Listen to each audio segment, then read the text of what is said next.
যুক্তরাষ্ট্রের ভয়ের মাত্রা যেন বাড়িয়ে দিল ইরানিরা। রীতিমতো মিসাইল নিয়েই এবার রাস্তায় নেমে পড়েছেন ইরানের অসংখ্য সাধারণ মানুষ।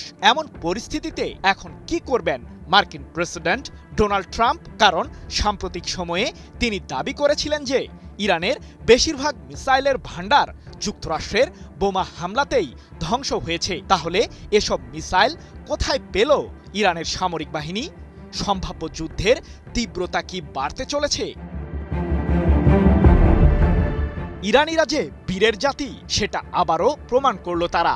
যুক্তরাষ্ট্রের অপশক্তির বিরুদ্ধে একজোট হয়ে পশ্চিমাদের কঠোর জবাব দিল ইরান। ট্রাম্প ভেবেছিলেন সর্বোচ্চ সামরিক শক্তি প্রয়োগ করে ইরানকে বাগে আনতে সফল হবেন তিনি, কিন্তু ঘটল পুরোপুরি উল্টোটা। মার্কিন সামরিক বাহিনীর সদস্যরা নিজেরাই এখন মধ্যপ্রাচ্যে অস্তিত্ব সংকটে পড়েছে। তাই তো নতুন করে আবারও যুদ্ধবিরতি ঘোষণা করেছেন ট্রাম্প। তবে এ যাত্রায় একপাক্ষিকভাবেই এগিয়েছেন তিনি।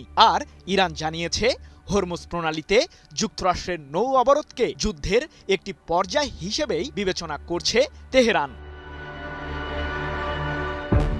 এদিকে ট্রাম্পের অনির্দিষ্টকালের যুদ্ধবিরতি ঘোষণার পর নিজেদের সামরিক বহরের মিসাইলগুলো প্রদর্শন করেই মার্কিনীদের এক প্রকার হুঙ্কার দিয়েছে ইরানিরা। ২২ এপ্রিল ব্রিটিশ বার্তা সংস্থা রয়টার্স এক প্রতিবেদনে জানিয়েছে যে মার্কিন প্রেসিডেন্টের দ্বিতীয় দফার যুদ্ধবিরতি ঘোষণার পরপরই ইরানের সর্বোচ্চ প্রতিরক্ষা বাহিনী আইআরজিসি তাদের ক্ষেপণাস্ত্রগুলো দেশটির রাজধানী তেহরানের রেভলিউশন স্কয়ারে প্রদর্শন করেছে। এ সময় হাজারো ইরানি উপস্থিত হয়ে দেশটির সামরিক বাহিনীর সাথে উল্লাস করেন। যুক্তরাষ্ট্রের অপশাসন বিরোধী বিভিন্ন ধরনের স্লোগানে মুখরিত হয়ে ওঠে রাজধানী তেহরানের ওই এলাকাটির চারপাশ।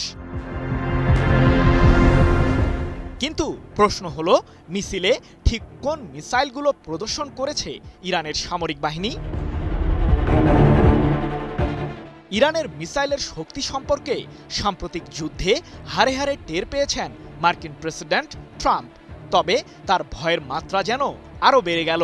তেহরানের রেভলিউশন স্কয়ারে প্রদর্শিত মিসাইলগুলোর মাঝে আইআরজিসির সামরিক বহরে থাকা অন্যতম শক্তিশালী ব্যালিস্টিক মিসাইল খোররাম শাহর 4ও ছিল।